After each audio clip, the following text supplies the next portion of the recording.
Hey everyone, Geoffrey here. So I'm recording this time from the UK. We're actually in a church that has been turned to a house. And I just told V that outside this place right now, there's like 12 people buried because they never took out the graveyard. So for the last couple of nights, my wife hasn't been able to sleep because she's so afraid of like hauntings. But so see if we want to stay here or not for long. But yeah. But today we're joined here by with V. So V, without further ado, can you give us a brief overview of how things were like in your relationship back then, and how things were like in your life back then? And you also went through kind of a bit up and down in the journey of the program as well. Talk more about that and how things are like now. Yeah. So, my relationship with my partner was up and down almost right out the gate. The minute we moved in together, there started being some problems, and I could not figure out where the problems were coming from. I was telling Jeffrey this in the forum. I was blaming trauma. I was blaming the zodiac. I was blaming personality. I was blaming everything, trying to figure out what was really causing the issues. And after we'd only been married a year, been together for three, and she was really done, and she was saying she wanted out, and in ways that she'd kind of said before in fights, but never like with the sureness that she had. And I'd been watching Jeffrey on YouTube for about a year, and it was the Stonewalling video that actually brought me to Jeffrey. And I liked that Jeffrey's approach was the first one I'd seen that didn't demonize the person stonewalling, because, I knew my wife and I knew her heart and I knew her character, and I just didn't see maliciousness in what she was doing. And so I was really starting to ask some of those questions, and I found Jeffrey, and I was like, it's time to do the program. And I joined in October of 2022. I went all in. I went in really hardcore. Got to the beginning of phase three. So there's six phases, and my partner was back. She was wanting to have a kid together, which from what I was understanding is like the epitome of safety. Like, she's feeling so safe. She wants to procreate with me. Um, and and I was thinking that I had it kind of in the bag and figured out. And then she wanted me to do a leadership program with her, and I did it. And when I did it, I decided that I needed to go all in with that. And I turned my back on the program and the things that I was learning. And I slowly, man, some really toxic crap started sneaking back in. Um, until April of this year, she was doner than she'd ever been. It was actually moving out, going to be living separately, was not. I realized and woke up the day that she locked herself in our bedroom for like 4 hours, and she was plotting secretly with her family of how to get away from me and how to move, because she couldn't even tell me how unhappy she was because I was so uh, arrogantly, wrongfully certain that I was not the problem. So I recommitted to the program April 22nd of this year, and have been I don't know if you can be more committed than I was the first time, but I just realized like this program has all the answers I need to develop to be the type of person I want to be in all areas of my life. But And in addition to that, to actually have the system and the tools to create a thriving relationship that's not going to get rocked by a leadership program or financial difficulty or come what may. She decided to be done after a custody battle we went through together, with her ex. And that brought up a lot of things for her that she wasn't safe to actually really go through with me. Yeah. And I actually made that time harder. So here we are now. We're actively working on things. Things are moving in a really good direction. But I feel like now with a solid foundation, where it's, committed, dedicated, like long-standing lifestyle changes, versus just getting her back and falling off the wagon again. Yeah. I'm gonna ask you to go deeper, V, on how done was your partner the second time? And the reason I asked this question, right? So before joining my program, I'm sure you have watched a lot of the interviews that we've had. And a lot of the interviews that we've had kind of cautions you on, hey, do not fall for that fake reconciliation trap. Make sure you follow the program to the T. This has everything. Don't make the mistake I did. But even though after you watched that, you still made the same mistakes that they warned you against. Was there so first of all, was there a part of you that when you were looking at those client stories, was there a part of you that wanted to tell yourself, like, my case is a bit different. My case is a bit more unique. It has either theirs is not as bad as mine. Um, and what would you tell someone who's looking at your interview right now, still saying, my case is worse than this person's? Because I don't want people to belittle your story. Yeah. I'm really glad that you're bringing that up because it was that thinking that I'm unique or different or that our relationship is different that had me get complacent in the first place. I was thinking we have a different type of connection. Geoffrey just doesn't understand it. We have a different like soulmate spiritual connection. He doesn't understand it. And I even fell for that same thing again as I restarted the program.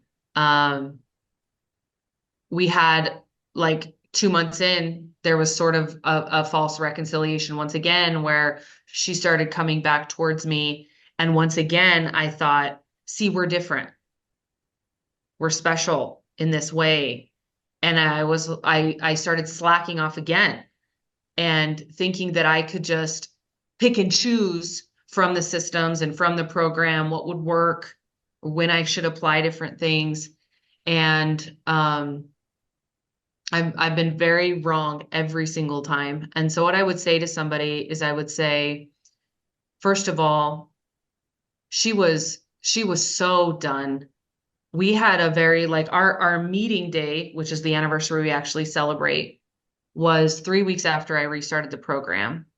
And this has always been the day we celebrate more than our birthdays, more than our wedding anniversary, was the day that we met because it was so synchronistic and magical and special and, stars aligning and angels singing magical. And she didn't even want to acknowledge the day. And if you knew her and you knew her way and how spiritual she is and the depth of relationship that we had, that was a huge, I don't know if I can swear, but I'm friggin' done with you. I am done, done, done, done. And this day has no meaning to me. And that was a fluke. And I regret ever having met you, was the energy. This was the biggest mistake I made in my entire life, was not seeing and trusting the red flags I saw in the beginning, when I was needy or controlling, and choosing to be with you is the worst mistake I've ever made. Like that's how done, like so done. And what I would say to somebody that is in a similar situation or thinking that it's just too unique or it's just too far gone is that same way of thinking has messed you up in so many other areas of your life, business, fitness, health, thinking that you're the exception to the rule instead of realizing that you are, the rules made for us, for people like us, and that this system has been designed so perfectly and so beautifully. And as much as she was so done, also everything that the program talks about, where you don't realize how closely they're watching you and how, in her own way, like desperate she was to see changes. Like since that time, these last 5 months, she just opened up this morning. She's like, I was waiting on bated breath to see what you were going to do.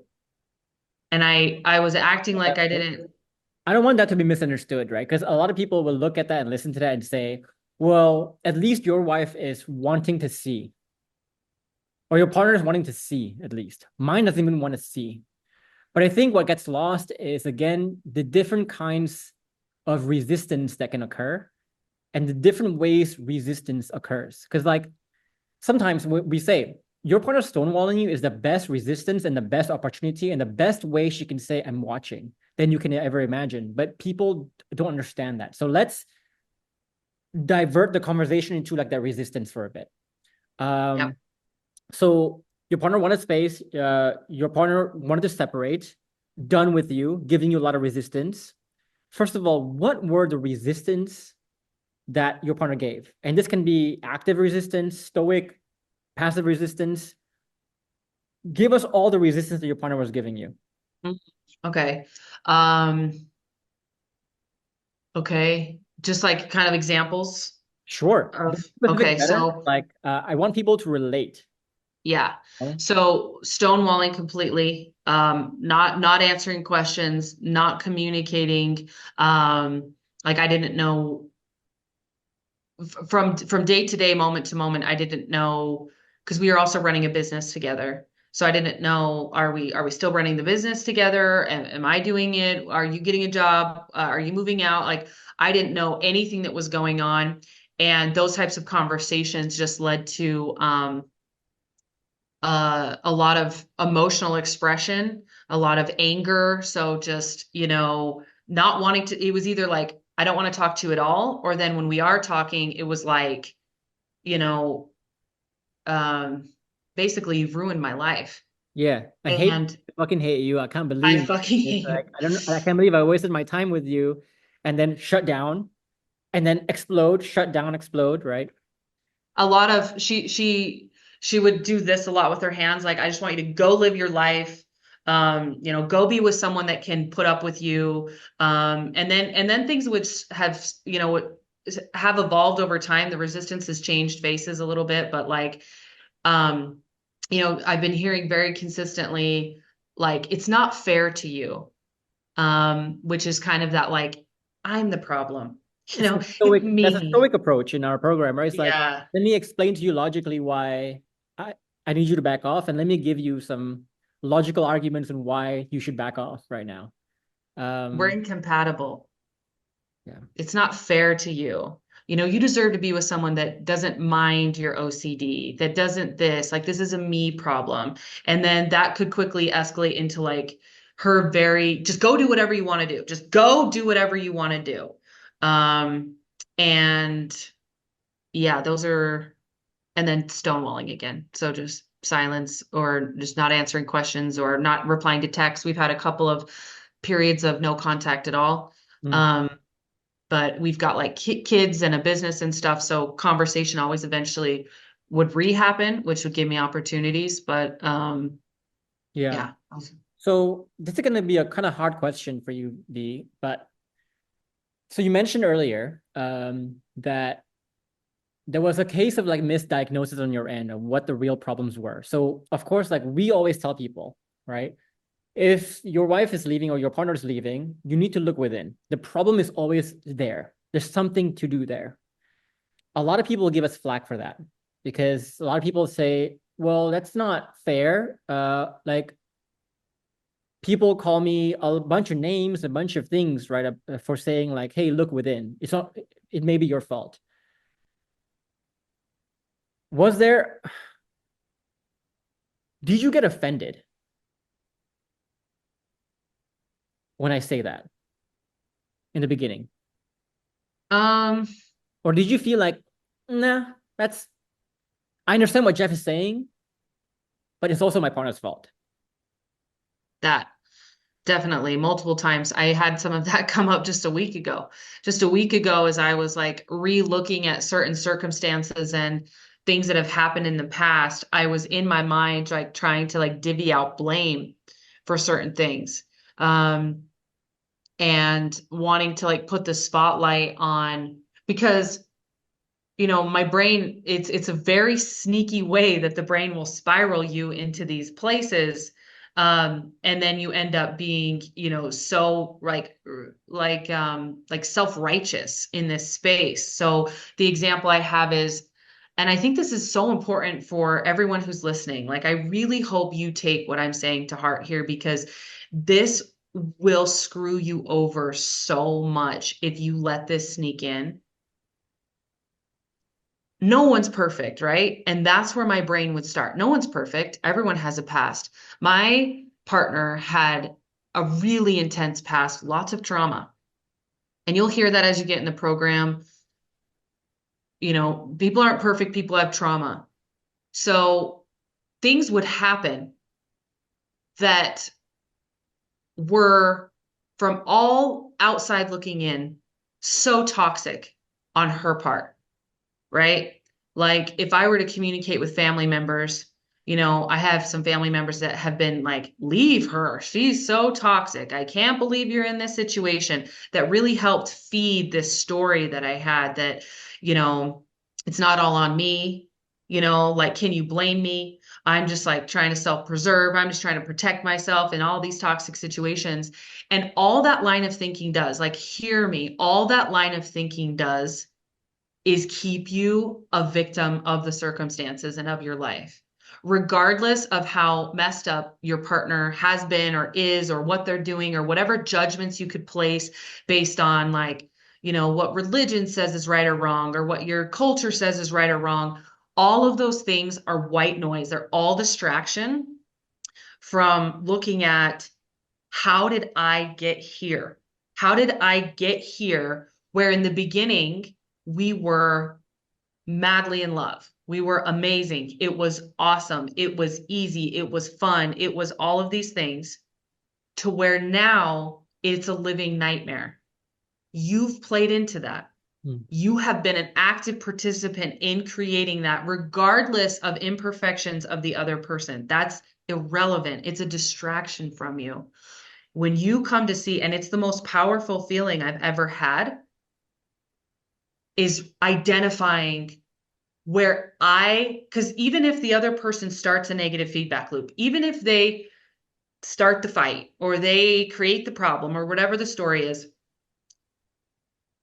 you can be the type of person, just like in the beginning of the relationship, that can stop that cycle, that can interrupt that cycle, that can create safety, understanding, love, and healing. And that's what I'm learning. Like, if I had been a better leader, so much of the stuff that happened, even that my partner did, would have never even existed, because I would have created an environment that she could actually heal. She Yeah. could actually self-reflect. She could actually breathe enough oxygen in her life to be able to do what she needed to do to become who I know she wants to be. And I think that's one of the most empowering feelings inside of this program, is that you don't have to be perfect, and neither do they, to create a truly, like, powerhouse relationship. So, I mean, what I want to go deeper to, and so feel free to step in, like cut me off or cut us off. Yeah, yeah, sure. You got it. It's like, so as I understand, you were also a coach in pretty much a business sense, but also in a spiritual sense as well. And a lot of what I say, I think, goes against or went against a lot of what you believed in the beginning. And I think I could sense, and I could, correct me if I'm wrong, I could sense a lot of resistance from you in the very beginning to accepting fully my teachings, the full gamut of it. I think you said you picked and chose what fit your current belief of what's right or wrong. Now, the thing is, like, you know, right now we have a lot of hate from a lot of like BPD people who believe like BPD, like borderline personality disorder issues are a big issue in relationships. And, you know, my stance on that has always been, if your partner has BPD, it's not always that they have there's something wrong with them. It could be that their BPD could be caused by their self-preservation from a very unsafe environment. Because the reason why I say this, because I was labeled as BPD a lot in my younger days. I had bipolar, I had like depression, I had anxiety at the same time. I had all these like personality issues, but I realized it wasn't personality issues that I had that caused me to be taking a bunch of meds, right? And label myself forever and make that a self-fulfilling prophecy that I have something wrong with my personality. It was that my environment was so unsafe and I didn't know how to do better. It was just me thrashing and figuring out how to survive and doing a lot of toxic things because I was trying to survive. I was trying to self-preserve. And I get a lot of flack for that. So I'm assuming that you were in a camp, and please feel free to be honest if I'm wrong here. You were in a camp back then in the beginning where I think you would shit on my ideas quite a bit. When I say, oh, BPD is not real, like when you tell someone like your depression isn't real, people get offended by that. Your anxiety is not real, people get offended by that. Were you one of those people? I would say I'm a little bit in between the two camps. Okay. I feel like I can see both sides really well on that. I grew up with a brother, an autistic brother, that had a lot of rage issues. And, when I took psychology in college, I was diagnosing everyone. And I was like, oh, my dad's a narcissist. Oh, so and so has borderline personality disorder. And, when I was trying to figure out all the drama in my relationship, I was like, what's wrong with this woman? Like she must have a disorder, and I was looking for a label. I was looking for a reason. I was looking for that. And I think when people struggle for so long in a relationship or inside of themselves and they finally get a diagnosis, sometimes it brings some sort of relief to them because they're like, oh, now I at least knows what's wrong. So I can at least like address it. But I think that that's also very dangerous because I also saw my mom actually didn't tell my brother all the way what his diagnosis was because of the labeling and of the self-fulfilling prophecy and not wanting him to put himself in a box. And so for people who might be watching this that are very like, I have BPD or my partner has BPD, and it's like, you don't understand, we're different, we're unique, like this won't work and all of that, I would say I would just create an invitation to be willing to try because maybe you're right. Maybe it's BPD. Okay. Well, then why are we even having this conversation? Divorce them, move on, go live your life. Then you're right. But if there's a small part of you that's like, there's a chance, if there's even a 1% chance that their behavior is being exacerbated by the environment, triggered and brought out by the environment, whatever, if you love this person the way that you have in the past and you see the greatness and the potential, obviously you did, or you wouldn't have chosen them as your life partner. Mm. It's worth going all in rather than choosing to stay in a box forever. And so that's kind of when I was going through the program, if there was stuff that I felt I had a hard time with, it was almost like it can't hurt though.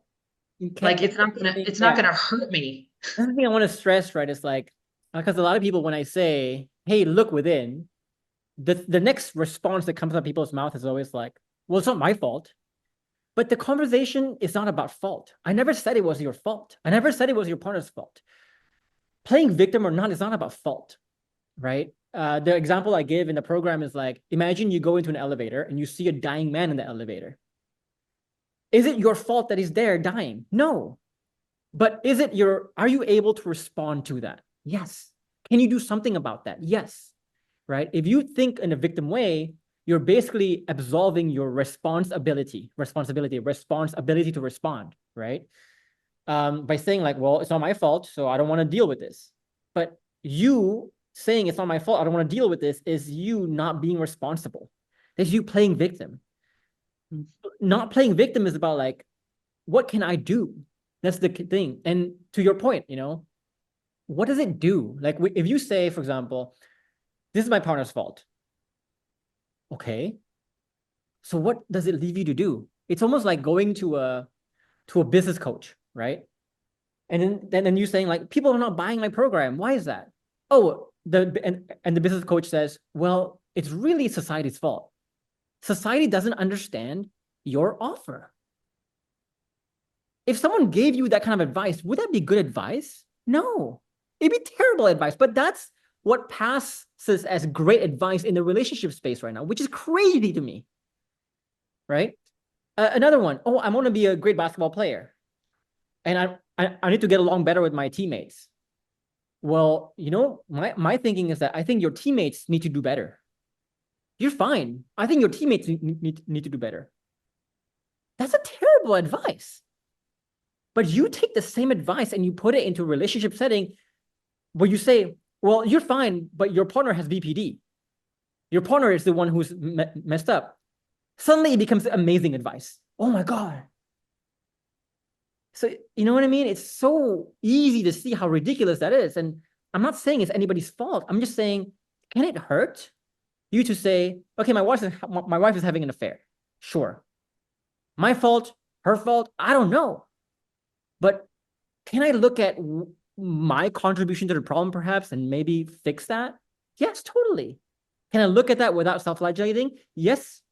Without like hating myself and saying it's my fault? Yeah, you can say that. You can learn from that. Was that kind Yeah. of alluding to, right? V and Sabor? And I just wanted to say, like, I remember when I was getting divorced, like, my whole family was just like, oh, Cassandra kicked you out. Like, okay, here's all the problems with her. She has this disorder, she has that disorder. And, like, they're just like, so we just need to cut this off and it's a her problem type of thing. And in the back of my mind, I'm thinking, like, okay, sure, she might have all these problems, but how the fuck does that get me anywhere closer to, like, repairing things with her? Like, at all. Like, and, their voices were very, very convincing for me at the time.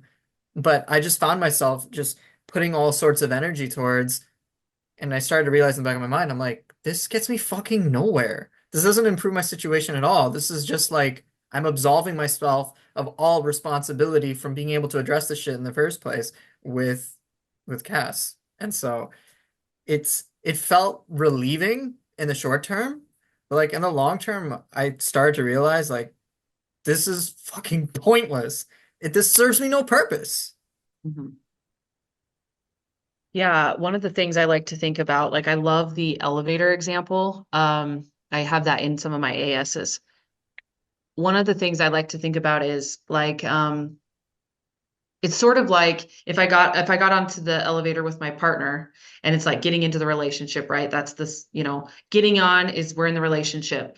And she turns to me and she's like let's say she's like bleeding really bad. Like she needs to get this thing stitched or she's going to bleed out and die.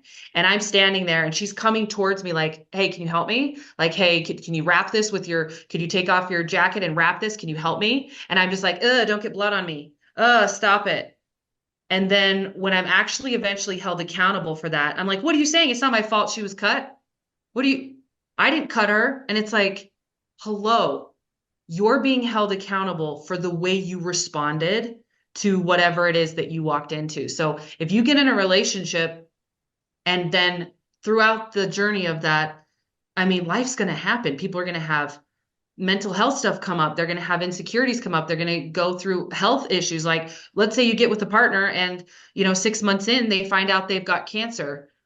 Well, it's not my fault they have cancer. Right. But how you're responding to that is on you, how you are showing up, how you are treating them. And there were so many times like, and I wanted to make sure I got this in there because we like, kind of just like ran off on all this like resistance from 1A. Honestly, I mean, 1A, my partner, if I were my partner, I would have been gone a long time ago. And the resistance that I got from her is like, just to me, I'm like, she's such a kind, patient, loving person. Like the things that I have done and the places that my behavior has brought her to mentally to bring that type of quality of human to these types of behaviors, it is really illuminating on me. Yeah. Like the fact that like I've brought out the worst in this person, that is something you have to look in the mirror and learn. Like if you watch any cool cop show or anything where you've got this amazing mediator that walks in and he can just like get everyone to put their guns down. You know what I mean? He's like the asshole whisperer. You know what I mean? He can just make people like calm down and put their guns down and stuff. Like that person is powerful. That person is amazing. And we can become that inside of like, do we want to be the person that brings out the best in people, or do we just want to like blame the criminal? Like blame the other person that's in the room, blame, instead of being like, wait a minute, I am a jerk. There were times I didn't even give her basic human decency with stuff. And this is supposed to be my partner. This is supposed to be the person that like, if there's anyone that deserves the best of me, that would be her. And I just think people get really backwards in their head about it because they get so offended and they're just so like wounded by reality, which is just, it's nothing personal. It's not Yeah. personal. So just to recap what you're saying, which is kind of beautiful, is like, I think the topic here is really how to get out, like how you got out of your victim mindset. Because I think coming in, you had a lot of victim mindset yourself, and it took a while for you to get out of the victim mindset and your realizations on what got you out of that. I think number one is like, get the word fault, her fault, my fault out of your vocabulary. It doesn't matter. It doesn't matter. Like the time that you're spending determining whose fault it is, with the same amount of time and energy, you could have solved the problem already, kind of thing. And the other thing you were saying too, which is beautiful too, is like, if you, let's say, find out your wife is having an affair, or your partner is having an affair, or your partner doesn't love you, or your partner is stonewalling or gaslighting, or I don't know what she's doing, for whatever toxic thing she's doing. Is it your fault that she's having an affair? Maybe, maybe not. I don't know. But that's irrelevant. That's the point. But what's relevant is right now, how you respond to you finding out that she's having an affair, or you finding out that she doesn't love you, you finding out that she wants a divorce. How you respond right now, that's in your control. Right? And if you respond by getting angry at your partner, by calling them an asshole, by pointing all the fault at them, not at yourself, you have just revealed, I think, the exact reason why your partner wanted to leave in the first place.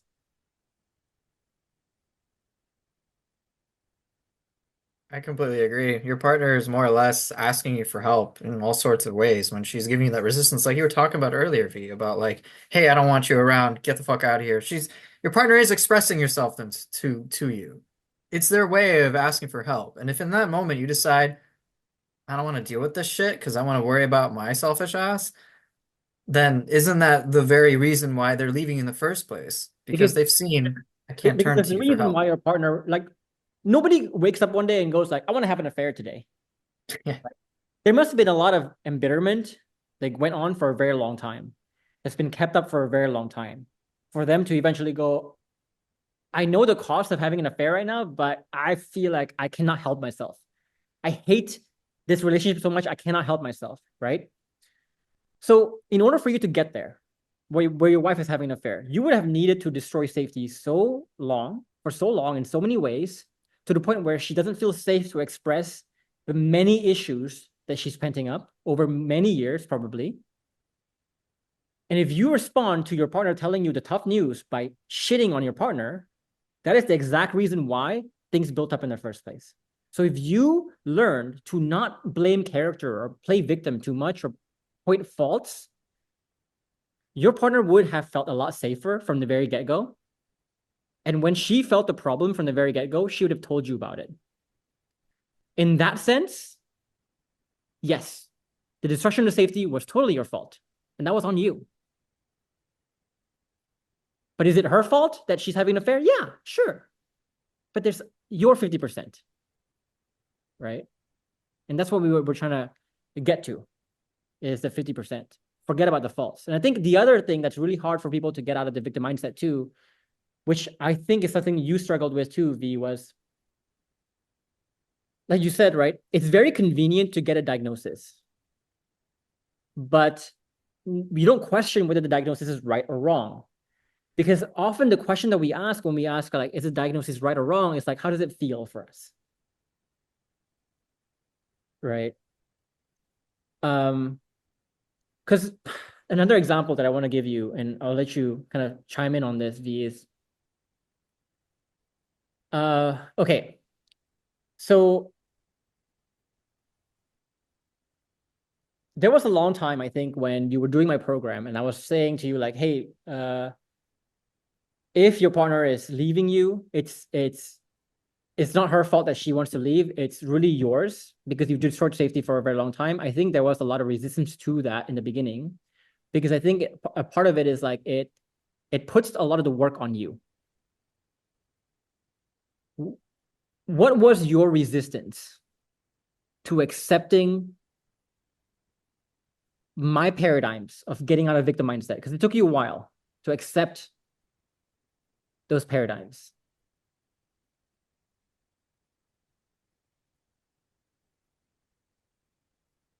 Yeah, that's a really good question. It almost feels like another life a little bit now. But I was so hyper focused on all the things I was doing right and all the things that she was doing wrong. And I had built such a big case against her. Like it sounds really terrible to say it, but the relationship wasn't like, let's win-win, like this is a team. It was like I had positioned so much stuff as like her versus me.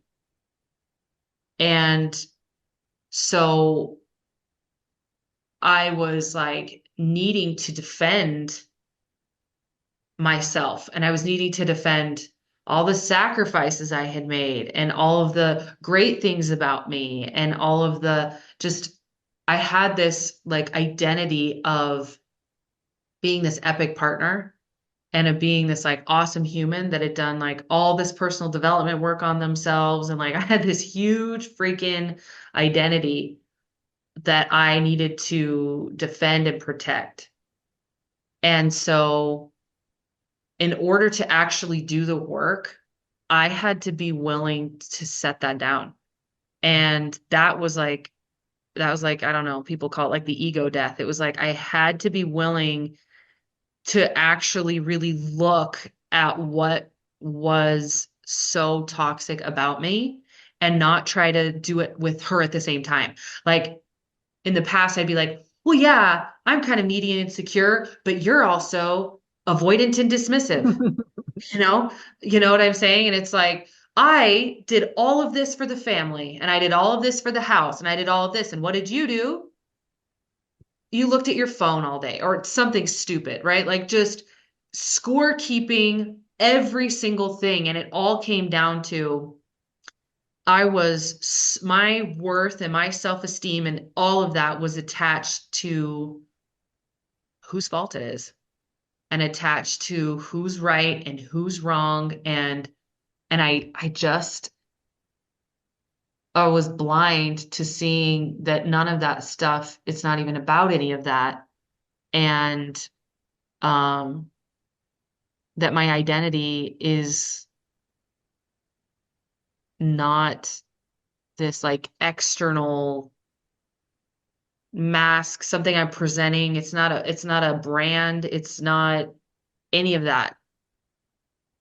You know, it's none of that. And it's I have focusing a, on that.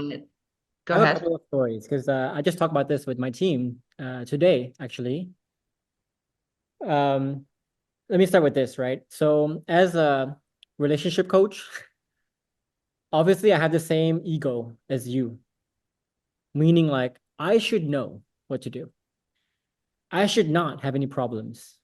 If there are problems, it can't be me because I teach thousands of people on how to act in the correct way. How could it be me? Of course I know what to do, right? So people in my position, usually it's harder for us to accept a mistake. Because if we accept a mistake, we are basically saying the decades of work of self-development that I have invested myself into, I have to admit that I may have invested it in the wrong direction, in the wrong ways. And that requires a lot of humility, right? And so I understand why, like, if someone like me says to you, to a random guy on the internet and says like, hey, this could be your fault, and this guy's convinced they've done everything, I can understand why they would be pissed. Because they're like, you are invalidating my life. You're invalidating my identity right now, right? But here's the conversation that I have with my team, right? Because I always tell Sabor and my team, like every time I give them a script, for example, they always tell me, "Hey, I like this about this. Good job, good job." And I'm like, "Stop fucking saying that. Tell me what's wrong with it. Tell me what's weak with it. I don't want to know what's wrong because, to be honest, right now, like, can our business grow more? Yes, it could grow more. Can we help more people? Yes, we can help more people. So it's not our competitors like stealing our market share. Yes, they're stealing our market share. So obviously something is not right with this video, with the way we do videos. So stop telling me what I did right. Because if I go to a doctor and I'm feeling sick, and I go to the doctor and they say, there's nothing wrong with you, I will be fucking worried. Because if there's nothing wrong with you and things are bad, that means they cannot get better. Right? So a lot of people, they take me saying like it's your fault or here's what you could have done better, and they take offense to that. But to me, I would take more offense when I go to a coach and they say nothing is wrong with you. I'll be more worried about that because it means like there's nothing to be done. So this I is kind of had the same experiences. Sorry to cut you off, but yeah, I kind of had the same experiences too. You know, of course, similar to you as a coach now, but like even when I was married, like as you were saying, V, my identity was so attached to like I'm a good person and I do good things for my wife. And so to have that basically refuted time and time again, I couldn't handle it. I couldn't handle it. And you know, just to have that ego death, like, and to just accept that, like, hey, you know what? I fucked up. I majorly fucked up. And I don't understand why I fucked up. I don't even know how I fucked up, but I fucked up. And getting to that space, it hurt at first until that place, which it seems like V, you've kind of hit, was just like, yeah, okay, I what am I fucked trying to up. fool? Who am I trying to protect? Right? Yeah. Right? It's I like, was fooling myself majorly. She was for Cass, she was just like, Sabur, the only person you're really lying to and the only one who's really believing it is you, bro. Like, not me. I'm fucking out. So you go ahead and keep your script here, but like, I'm gone. Bye. So go ahead and make do with it what you want. And even then, as I talked about in like in my interview, like I wrestled with that for like months until the point where I was just like, okay, fuck it, it's me. There's something I need to change. I could be going into like offensive territory here, but it reminds me of this episode of this I think it was like Fat Fighters or whatever, right? This lady comes to the doctor and the lady starts to saying to the doctor about like all the amazing things she's doing diet wise and like exercise wise. And the doctor is like, but you're 600 pounds or like you're 400 pounds. Something must be wrong with there. And then she got offended. How dare you say that? You don't know my diet. You don't know what I eat every day. You don't know what I do every day. But you're 400 pounds. I don't need to know what you do every day. Something must be wrong with that. And she walks off and she storms off and she gets upset, right? And it reminds me of a lot of people who get offended whenever I say, like, hey, your wife is wanting to leave, right? I don't know whose fault it is. I don't know. I don't know what you do in your daily life. I don't know what the nuances you face. I don't know what the unique situation you face. But in my experience, right, you wouldn't be in this case if you had created safety, if you had created alignment, if you had created admiration, if you had created sexual passion, if you had the internal shifts, if you had the identity shift, you wouldn't be here because your partner would have told you the problems a long time ago. The word blindsided shouldn't even be in your vocabulary, kind of thing. And if people get offended, that's like the person going like, but look at your life. Look at your life. Where are you right now? You know, do you want someone to tell you that there's nothing wrong, you're doing nothing wrong? Do you really want people to tell you that? Or do you actually want people to tell you, here's what's wrong?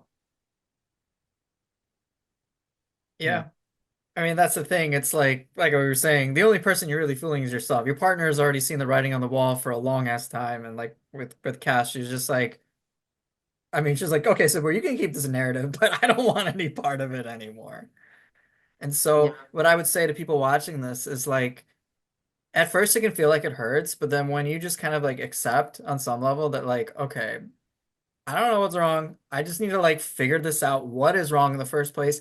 And just that acceptance is like the first step to you finally figuring out, oh, this is the reason why safety was destroyed. These are my victim mindset that poisoned shit. These are the disguise of desire that fucked up my tetherness and destroyed all sorts of even more safety with my partner.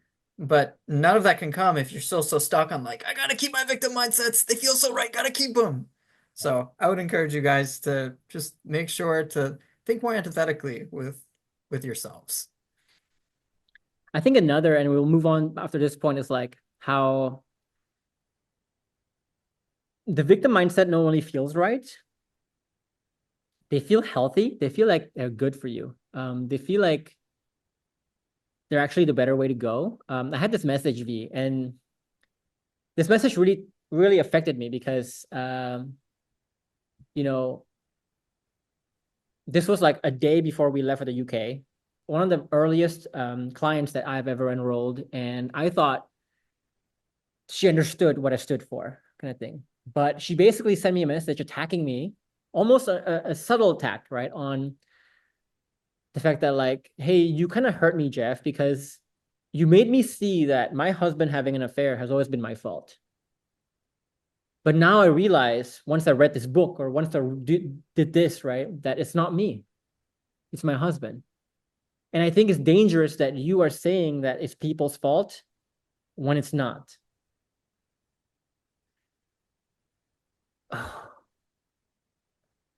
That affects me because like I remember thinking like that. I remember thinking a lot of the same ways in a victim way where I would always blame everything that was happening to me on other people. It cannot be me. It cannot be me. And it felt so right. And it felt so validated by other people. If I go online, that the idea is validated. If I go to my friends, that idea is validated. And it made me as a coach, hearing that from a client, made me feel very alone because I was like, man, you don't really understand. And the best analogy I can give is like, I used to be a rotten kid at school, right? And I used to hang out with like the D students, the C students, the students who never did well. And I used to hang out with them, and all the conversations was always around like how shitty the teacher was, how shitty school was, how shitty geometry was. What do we even need this for, right? How shitty calculus was. We don't need to know calculus. I just need to know basic math or whatever it is. How unfair things were, how dorky the people who got good grades were, and how like we'll never be like that. How we were street smart. That's what is gonna make us successful. But then eventually, like around sophomore year of high school, I switched group. I was like, I'm tired of fucking failing classes. I'm tired of almost getting kicked out. And I hang out with the other group. And when I hang out with the other group, they were always talking about how great the subject is, how much they love a subject, how they like this teacher, how they like that teacher, how they like school, how they like the subject because they can make them do whatever. Both groups are equally convinced their ideas are correct. But both groups had very different ideas. And it made me realize like, whether you play the victim or not, your mind will justify why it's correct. But one is right in a wrong way and one is right in a better way, right? How did you get out of that feeling of my victim interpretations are correct and that's why I'm holding on to them? Because it's so hard for people to let go because it feels so right. Yeah.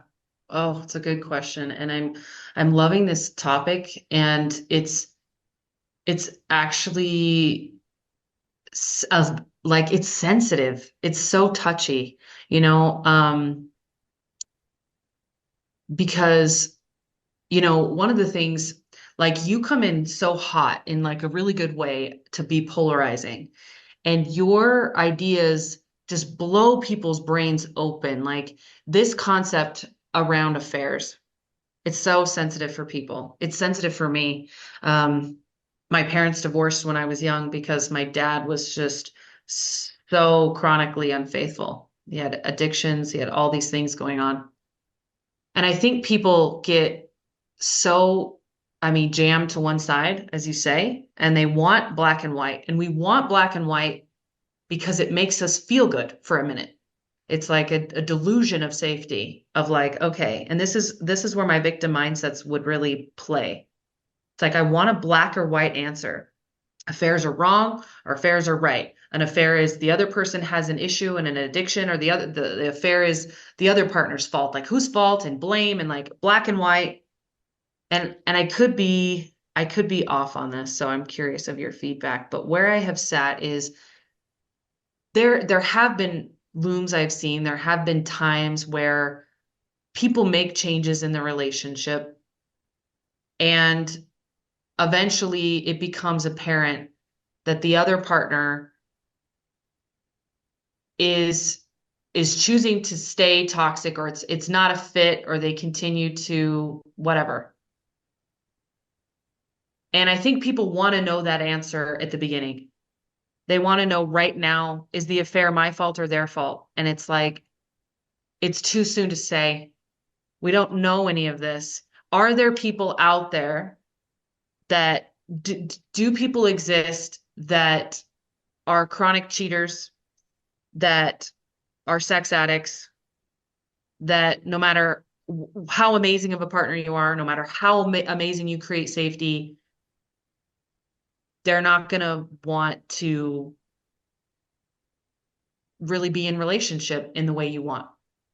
Yeah, probably, maybe. But we actually, like, asking that question right now is like reading the last chapter of the book before you've even started it. It's like, I see it as you're so insecure with the unknown that you have to black and white decide right now, oh, my partner has BPD, dump them. We don't actually know yet. Is this person actually just like incapable of a healthy relationship? Maybe. We don't know. And that's what I did. I was like, okay, maybe it is all her fault. I'm not going to try to convince myself it's not, because that is a rat hole of TBU, true but useless. It doesn't matter. It's a distraction. I'm going to make myself the most amazing partner, and I'm going to create the safest space ever. And then I'm going to see who I'm with. I'm going to say something controversial here, because obviously I've enrolled like a few thousand people now. And I would safely say for every person I enroll, the burden of proof has been on me to prove to them why their partner is not as messed up as they think they are. Right? I think if burden of proof has always been on me to prove to them like their partner is capable of more, the relationship has more potential. You just need to learn how to create the right environment to let that blossom. Let me say this. I have never had one case where someone actually followed my program to the T, all the way full, and then regret that decision because they found out that their partner was narcissistic, NPD, BPD, whatever you want to call it, right? But 100% of them has always been, once I create the right environment, I realize my wife can blossom. All these toxic stuff go away, my wife can blossom. Now,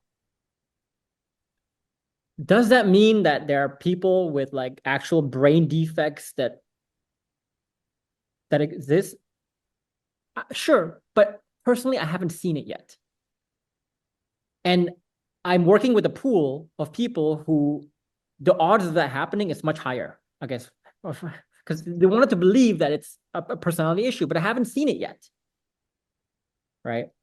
And the second thing that I want you to think about too is, we always say diamonds get made under intense pressure. So if you were a stone, you were a rock right now, and you're trying to become a diamond, and every time pressure comes, you run away from that. Can you ever become a diamond?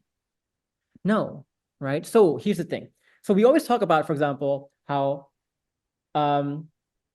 like once you created the utmost safety and your partner's still an asshole, then yeah, maybe at that point you can decide that your partner is a narcissist or whatever.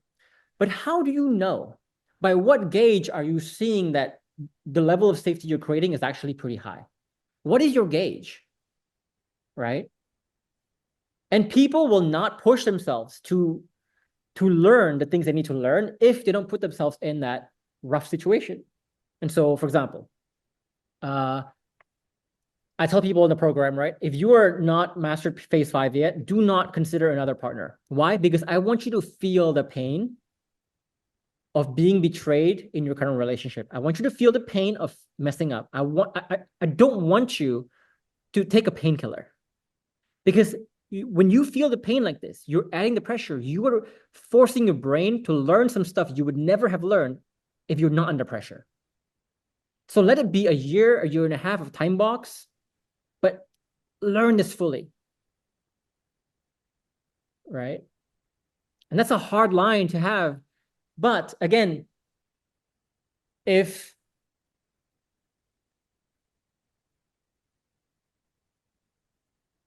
I'm looking for the first person to prove me wrong still about what I believe, that's still, I'm looking for the first person to prove me wrong. And the last thing I would say about this is like, define toxic too. So we always talk about resistance and how when you start to change, your partner is going to resist you more. So let's say you're trying to create safety here, and your partner is seeing that you're trying to create safety, and she doesn't like it because she smelt something similar before. So she stonewalls you more. She gaslights you more. She plays this resistance game, the stoic game more. When you see that, so let's say you're trying to create safety and you see that, do you then interpret that as, see, my partner is an asshole? Or do you interpret that as, that's just resistance, nothing is wrong with her, I would do the exact same thing, this is progress? So you can see the lines start to blur a lot. But like you said, it goes back to, unless you've changed your methodology or your paradigm in which you want to approach this problem, you open yourself up to the gray areas, you can't solve your problem. You can't solve this problem. Kind of thing. Right. And I kind of wanted to add a little bit to that. Having that awareness of just how high your standards are in terms of building safety is really, really difficult to ascertain if you're just stuck in kind of like a victim bubble. Because, like you said earlier, Geoffrey, the victim voices will be so convincing. You'll have thousands of people side with that. But then those who might say, those who will have the hero mindset, they operate by very different standards. Their definitions of what you might think the way of killing their victim mindsets, addressing their tetheredness, creating safety is a whole other league, but you won't know unless you get that exposure like you had talked about with your sophomore class. So, V, my question to you, kind of in that spirit, is when you started to surround yourself more with like the A+ players and see world-class standards, was that what kind of helped you see like, oh, there's a whole fucking different way for me to create safety for my partner? Yeah, honestly, it was this is kind of it was in it's weird to say, but it was in realizing, working through my own FAE bias towards myself, where I all of a sudden became like very aware as I was putting myself in my partner's shoes of what I had done, like the toxic environment I had created. And I was thinking, oh, I hate myself. I'm, I didn't think I was a narcissist, but I obviously am, because look at all these narcissistic things I've done. And I was spiraling, and I was like, wait a minute, wait a minute, wait a minute. In the same way that her toxic behaviors are a response to an environment, so were mine. And even though my distorted lens of like being a victim when I wasn't, or being needy and seeing threat where it didn't exist, I was responding to my made up environment or my perceived environment. And I did things like I put myself thinking, if my partner had gone through this program, she could have possibly created an environment where I could have realized these things and healed. It's like, what a cool opportunity that I get to be the one to do that. And not only that, but just like it really changes the way I just see humanity. Like there's just more acceptance, more love, more understanding, that it's like, right, if I'd been raised like this person and I'd been in these situations and I had, this way of seeing the world and this culture, I'd be sitting on the curb, a drug addict too. If I were them, I would have done the same thing. And what it does is it's like, it just drops this whole like hierarchy. It drops this whole need to judge, condemn anybody else, as even ourselves. Like that's one of the things I've been learning in this program. When I talk to other players, I'm like, no one is harder on themselves than than we are. Like we're so hard on ourselves, and it just feels like we're all drowning and we're all drowning each other. And what this program is like, it's the life raft. Like it's the way out of the water. And then when you're out of the water, you can see clearly and you can just like help everybody else out of the water, because you can create that safe space. Like you could go anywhere, relate to anyone, talk to any person, and they could feel safe because they're not being judged by you. You're not high horsing them. You're not comparing yourself to them. You're like, hey, we're the same. We're the same, man. If I'd been raised like this, if I'd been in your situation, shit, like I'd have done the same thing. But like I wasn't. And because of that, I have some privilege of information, tools, resources, whatever. And now that I've related with you, now you actually feel safe with me and I can be like, hey, like, you know, have you thought of this? Like we could try this. And now it's like, now they can do something because they're not being shamed. Well, let's talk about They're that. not being Talk about, judged. we kind of explored victim mindset quite a lot.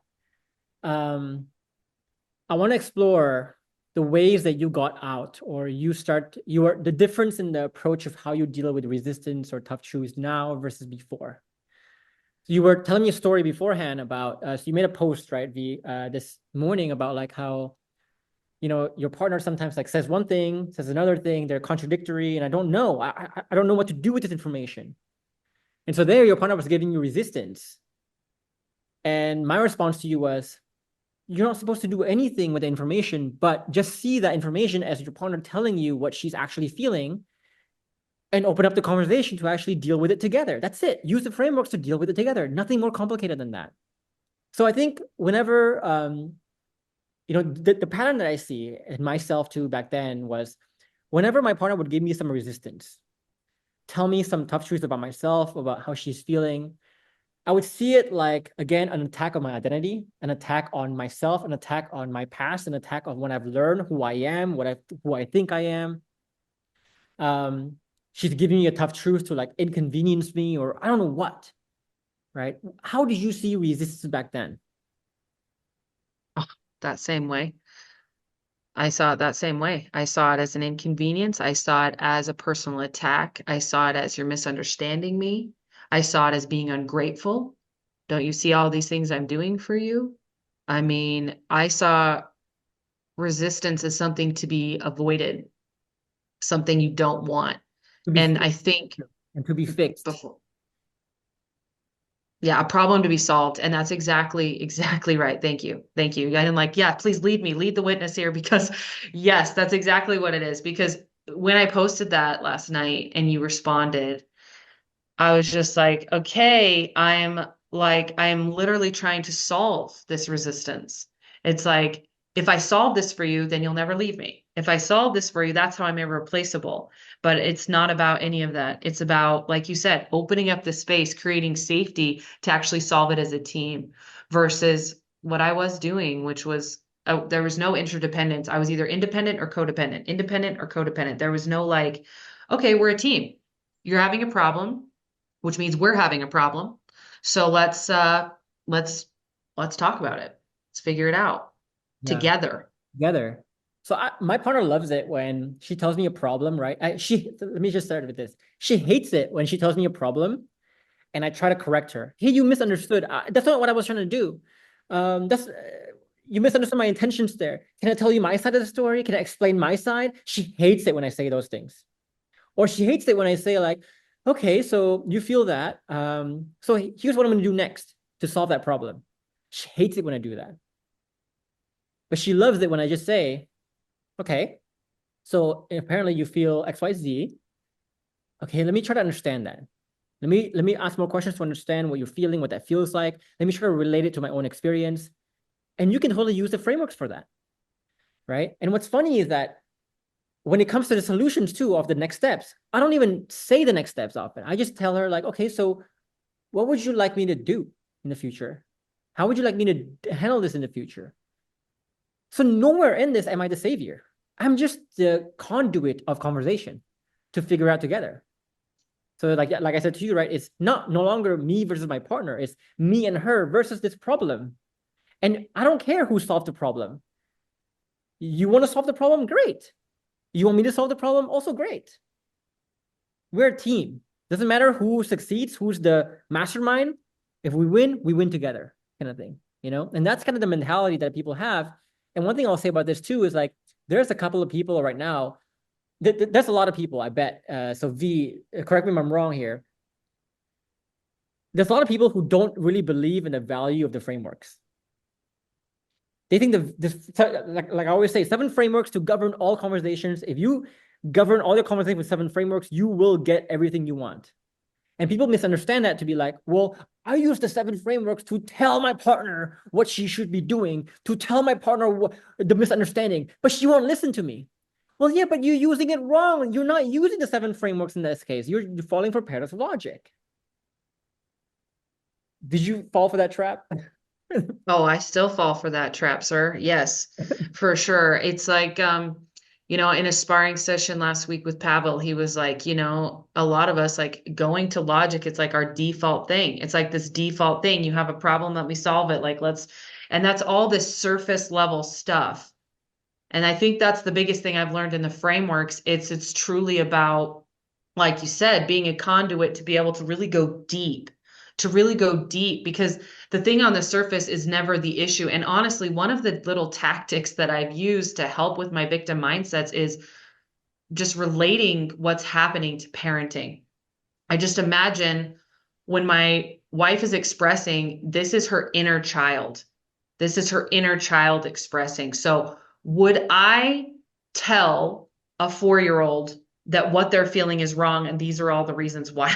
Like I would never do that, not in a million years, right? And so often when my kids come to me upset, they don't know how to communicate what they're upset about. They don't even know what they're upset about. They're skimming the surface. It's like the tip of the iceberg. And then as I sit with them and I ask questions, all of a sudden it comes out that what they're really upset about is this thing that happened at school yesterday. They're not actually upset that they didn't get, the heel of the bread instead of the middle of the bread or whatever it is. It's not even connected to that. And that's the same thing with my wife. Like so often what I've done wrong, which whatever she's upset about isn't even about that thing. It's connected to something she's feeling about something else, something that happened in her past, something. But when I just at the surface level see resistance as an inconvenience, like if I were to see my 4-year-old crying as an inconvenience, I miss out on so much opportunity to understand her really, really well, and also just create an environment where she can get her own catharsis, her own self-awareness, her own healing. And that's been a powerful tool for me is, how would I treat a child acting this way? I wouldn't be rude. One of the things that we get the most flack about, right? Because like we don't use a lot of terms like boundaries, like inner child, like attachment styles. We don't use that. And I find it interesting too how we never use those terms and yet we can create results like you guys as well, right? But the reason why I don't use those terms is like it's kind of a useless thing to learn. Because for example, okay, let's talk about the inner child thing. If you master the frameworks and you back up your frameworks with the right internal shift so that you're not POLing or pedagogicing every time, you will naturally create the space where your partner can express her inner child, her inner toxicity, her core memories, her negative core memories that makes her who she is today.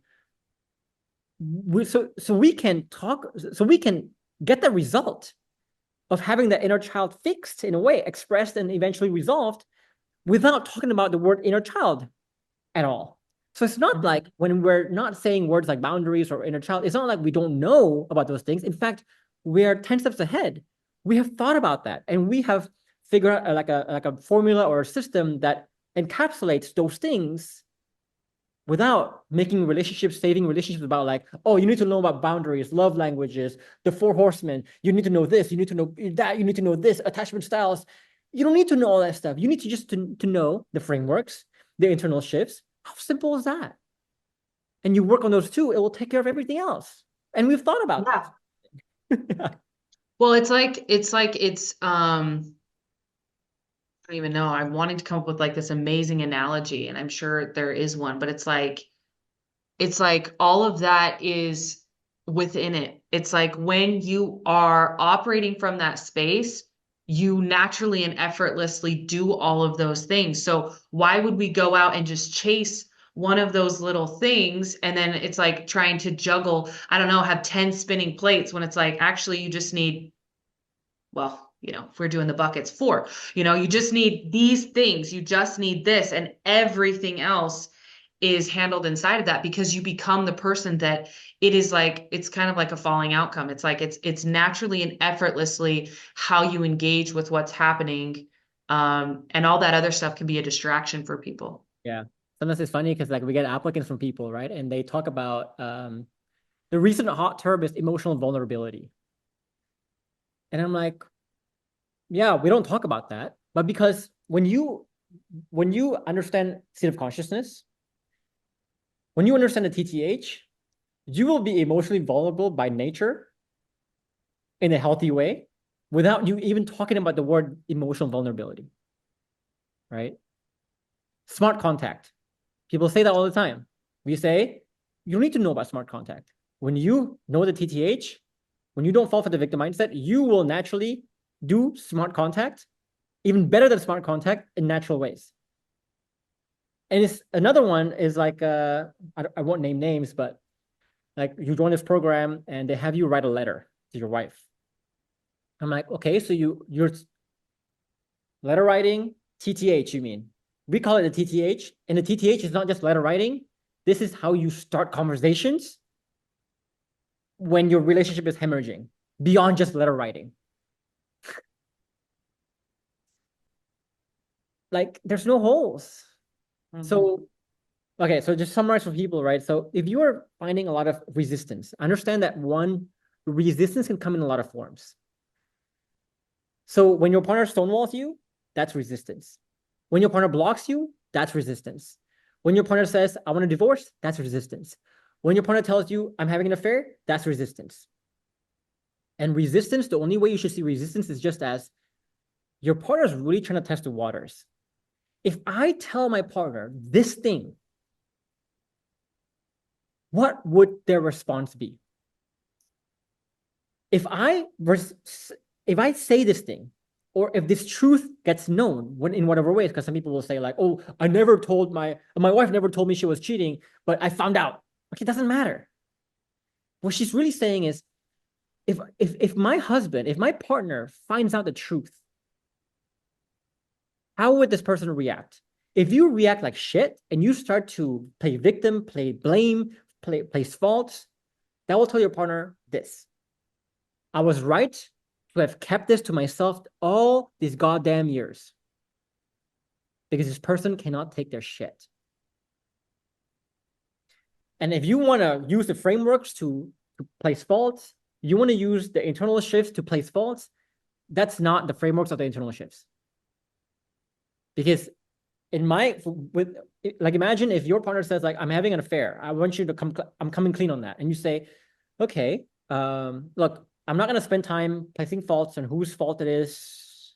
Obviously, I feel betrayed, yes, but I'm not going to make that the whole point of the conversation. What I'm curious about, though, is like, what made you unhappy in this relationship? What were you looking for in this new relationship? What could have done better? Imagine if you said that. That's a very different conversation. That's a very different impression you're giving. I bet you that person, regardless of whether you want that person back or not, like people always say like, well, I don't want them back anyway. It doesn't matter. But that person will now think, have I been making the wrong decision this whole time? I thought I couldn't express to this person. I thought I had to leave this person because I thought this person would react in a certain way because I thought I never felt safe. I can never feel safe.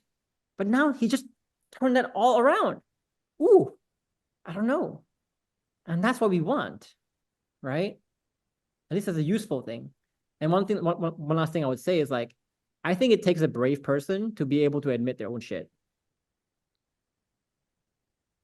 Like, it's funny because like whenever I talk about hey, you need to accept your flaws, people always say like, I'm not gonna be a simp like that, right? But they don't realize, like, do you realize it's more of a simp thing for you to do, to be making mistakes and not even have the courage to admit that shit? Like you, like Sabor said, you telling me that you're not a simp does not make you not a simp. Like, you're not fooling anyone. Like everybody, like your partner left you. If you're that Yeah. awesome, if you're not simpy, why would she leave? Yeah.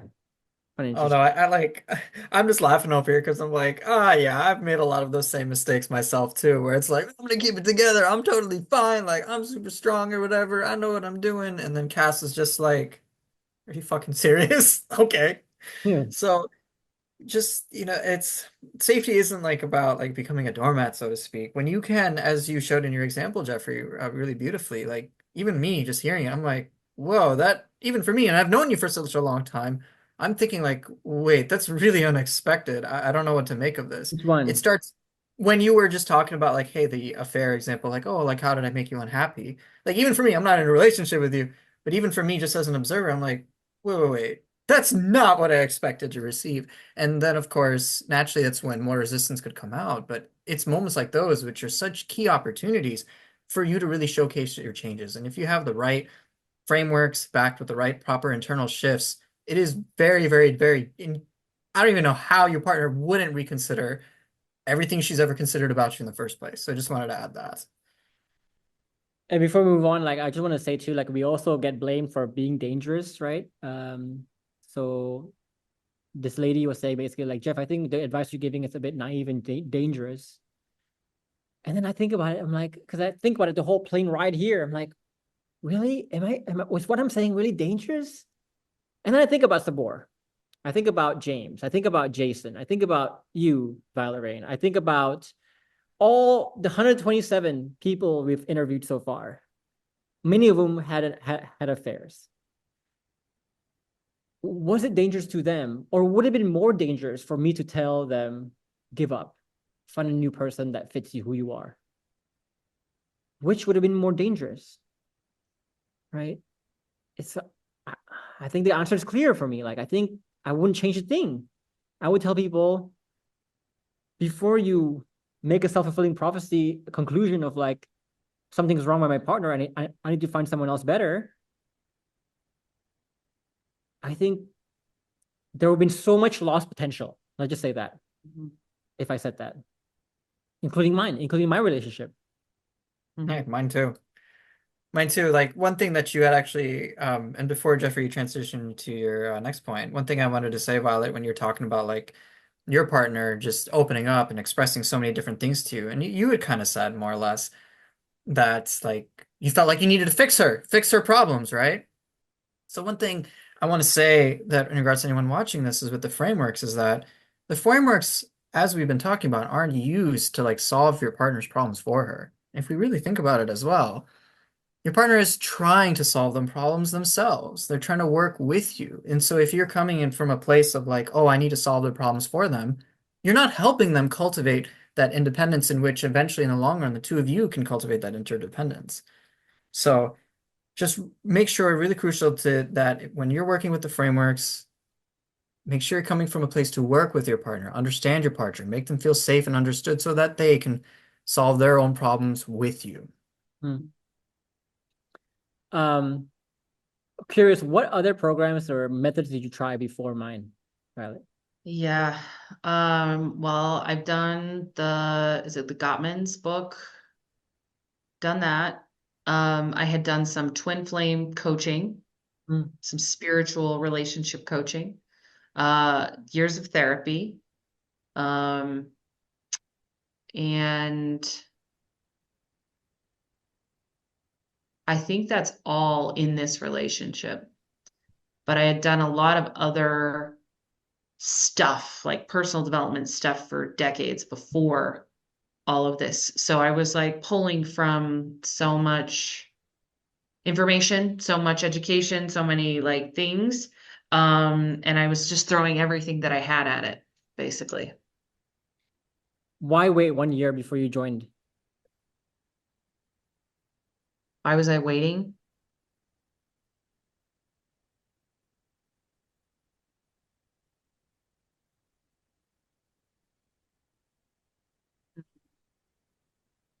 I think I was just hoping that I could like DIY it.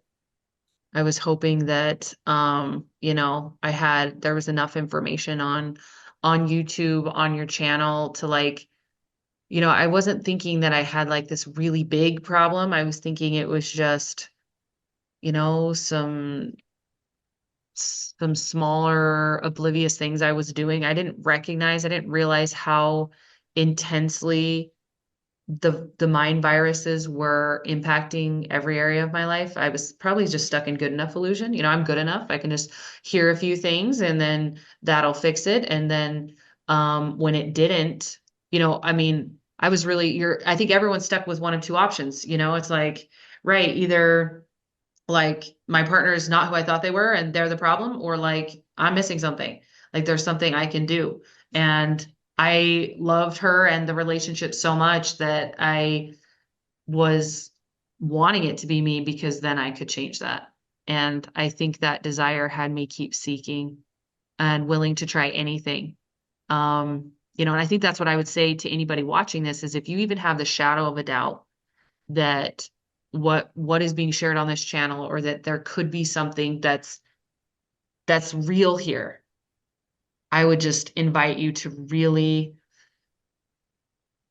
run with that. I was so wrongfully certain, and there was something about Geoffrey's videos that kind of put a crack in that mask or a crack in that delusion of my reality that that just started a small leak of water. And then it got bigger and bigger, and I got into the program, and now we're really got water coming in. And then I was like, no, no, no, that's enough. That's all I need. And I just shut it back down. And now I'm just like, it's full on. The whole thing is crashed. And I'm just, I'm a mermaid now. I've got gills. I'm in the water. I'm swimming and I'm loving it. Yeah. Uh, So I give this example to Jason too today. I was like, if I'm feeling really sick and I go to the doctor and the doctor just says like, hey, this is actually really cool because like you just need to take this simple pill and it'll fix everything. I would be a bit worried because like there, I feel like, no, it's too easy. And I think that's a lot of people's mindset when they find like relationship help, right? Because I think the number one reason why people don't choose me in the beginning is because like what I do seems like what I teach seems hard to get. It seems like a long journey. It seems like a difficult journey. While you go to another program and it's like, hey, I'll teach you letter writing, and once you learn how to write this letter, you'll be great. I'll teach you this love languages. I'll teach you this. I'll teach you that. It's like I can learn that pretty quick, right? I can learn the scripts pretty quick. But then you have to think like, dude, your problem is serious right now. And it's serious not because you're missing something small. It's usually serious because like you're missing some fundamental big shifts that your partner felt so hopeless by and find it impossible for you to realize that your partner finds so big that she had to go. That's the only choice she got, to go. So maybe you should be leaning into a problem that's bigger.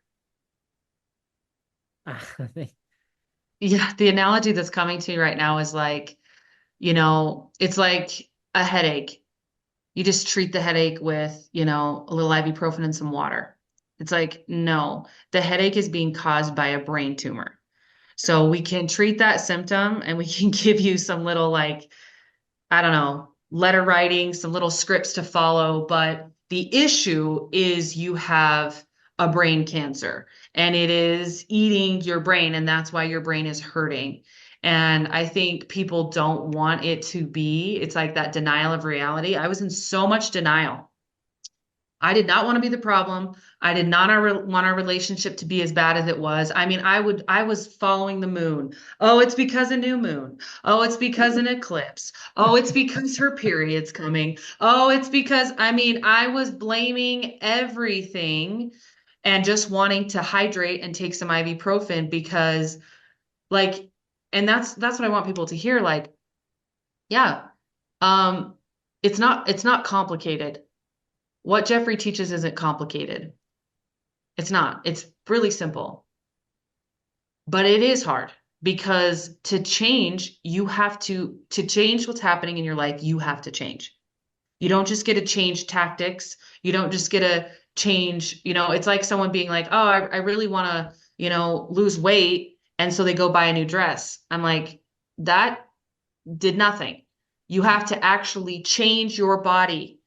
You have to actually become somebody new. And that isn't just learning information. There's action involved with that. There's like inner looking that has to happen to change so that like I'm just imagining like inside of Geoffrey's program, we don't learn any scripts or frameworks till really into the work. And it's because they're useless without the interchanges. Like there's literally no point in cognitively knowing what you should be saying or doing if you haven't gone in and rooted out the mind viruses and the disguises of desire that distort the way you see things and like just really bring you into selfish, toxic obliviousness. The, those frameworks, it's like it's like buying a gun and not knowing how to use it. Like it's just dangerous at this point. Like it's Why, like it's a problem. that's why we don't teach it on YouTube, because like even though we get a lot of questions about it, we're like, I don't know, man. This feels very really irresponsible. It's like giving a toddler like a gun, like you said. But it's funny because I think back to when I signed up to my mentors, right? Because I remember I talked to a lot of different options, and a lot of them were saying like, oh, I think you're on the right track. We just need to fix a few things, and once we fix these few things, you'll be wonderful. It felt good. I was like, you mean like if I just fix these few things, I can be rich and make a lot of impact? And then I came across Sunny, who eventually became my mentor, and she said, like, you need to overhaul this. You need to overhaul the whole paradigm in which you do business, but like you need to overhaul everything.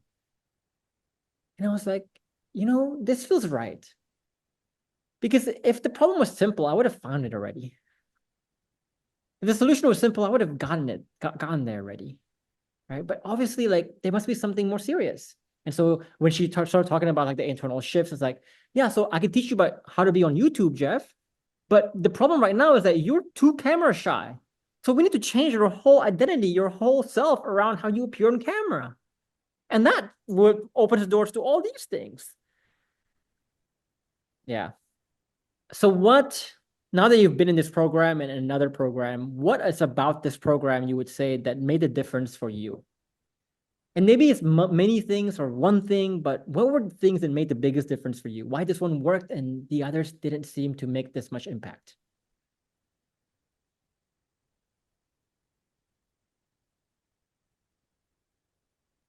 I think everybody understands that lasting change is a lifestyle change, that it's ongoing, but I think what's really different about this program is the way that that fact is so foundational and reiterated. The fact that entropy happens and is going to happen, and that it's not about learning these tactics that you just like write down in a notebook and forget about. It's about truly becoming this person. In all the other programs I did, I was focused on the outcome. I was focused on, I'm doing this to make money in my business. I'm doing this to lose weight. I'm doing this to heal my relationship. And that then led to flash in the pan results that weren't maintainable. But when you build your changes on a solid foundation of creating processes in your life that you can come back to no matter what. I like using the diet example because it's so simple for people's brains. It's like if you have a lifestyle of working out and eating that is sustainable for you, it doesn't matter if you go on vacation, you gain weight, you get sick, something happens, you can always come back to that and walk out day in, day out the process that creates this healthy body and this healthy result. And when you understand the power of having this system, this program, that literally there's nothing that hasn't been thought of. There's no like, oh, well, I mean, obviously I'm gay. I don't know if you guys caught that.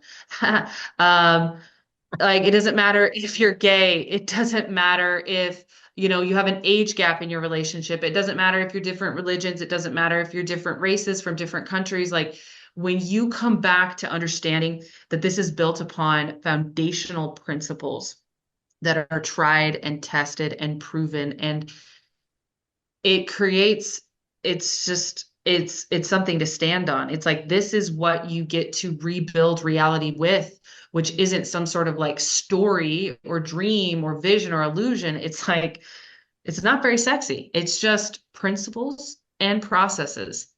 And when you have that, it's like invincible. And it's just like a peace. It's freedom. Like, I've just never felt happier in my life. And it just can't compare. It honestly can't compare. I've spent hundreds of thousands of dollars in coaching programs. And, I will forever be grateful. I don't know how I found this, funny Asian dude on YouTube. I don't know how that happened, but I feel very, very fortunate that I did. And so I really just hope that people that are watching this are hearing like the genuine just conviction I have. I want everybody I know and love to do this program. I want my dad to do it. I want my nephew to do it. I just want people to have this stability and this information. I'm like, this needs to be, this needs to be streamlined. This needs to be, and if we're going to program kids in public school, let's program them with stuff that's like actually effective for creating success in your life. This doesn't just impact your relationships, you guys. This is changing my business. This is changing my health and my fitness. Like, this is gold. I've always like said to Sabor, because like when Sabor first joined the company, I think there was a part of you, Sabor, that didn't really fully believe the versatility, universality of what we teach in this program. Right? It's like, I think you were like 90% it addresses things, but like, yeah, sure, this principle could help, but like this majority of it. But when I told you, like, Sabor, like, let me just say this. In 8 years, I've been trying to poke holes in this program, and I haven't. I haven't actually needed anything outside this program when I'm assessing anyone's situation or anything, even my own situation. And I think you're starting to see that now. And then V, I think you're starting to see that now too. But yeah, so I just hope people understand, like, so people often say like this, our stuff doesn't work because we don't give tactics. And that is like us trying to hide our cards because we don't have cards to show. We don't show our cards because V, just how difficult it is to actually learn the principles and avoid the misconceptions, avoid the pitfalls of those principles, avoid the misuse of those principles. And you also understand how once you understand the principles, we don't need to teach tactics, kind of thing. And if we teach tactics without the principles, then that's like giving a gun to a toddler. That's very dangerous. Just know that we're not holding back anything. We're not gatekeeping. It's just like we are trying to figure out how do we say these tactics without it being dangerous. We haven't found a way yet because it needs to be a lifestyle change first, kind of thing. But I'm sure, last question here. I'm sure the fact that you're gay and you as a woman as well, with the program being more for heterosexuals, more for men, I'm sure that contributed to you not joining the program sooner. Did it? I mean, a little bit. I think if people really learn how to listen to what you're saying, it's like, I mean, you're pretty clear. Like I think if people are looking for an excuse, they'll find one. You know, I didn't struggle too much with thinking I was special because I was gay, because you basically told me not to. I mean, it's pretty straightforward. Like if people are blaming you for how they're misusing the information you're sharing, they're not listening to the whole thing. They're taking it out of context. And I mean, you could do that with anything. Like you're very clear on like, don't do this, do this, watch out for this. Like you've done everything you can. You have the safety instructions in there. But if someone chooses to, you know, hang themselves with it, it's like, I mean, you can't control that. And it's actually a greater damage and detriment to society to not say the things you're saying about affairs and about resistance and about all of these things than it is if some uneducated person that's not willing to really listen and apply what you're saying comes in and misuses the information. Like that is on them. You have been very, very clear about what to do, what not to do, and how this program is to be applied, which is it's a lifestyle change. And you're nowhere are you saying like, yes, keep signing yourself up for abuse, stay in unsafe situations. Like that's taking you out of context, and it's just people making excuses. Yeah. Well, thank you so much for your time. We'll do a follow-up eventually as your situation matures. Let's just say that. As it evolves. As it evolves. But guys, if you want to explore the program that Dee's talking about here, we'll leave the masterclass link down below. Join the masterclass. It's going to give you a very high-level overview of what the program is about. At the end of the masterclass, we'll show you how to apply for the program if you're interested in doing so as well. So do that. But yeah, thanks for sticking around to the end. V, thank you so much for an hour and a half of your time. Good luck in your next meeting. And we'll keep seeing you work in the program. Thank you. All right. Good night here. Good day over there.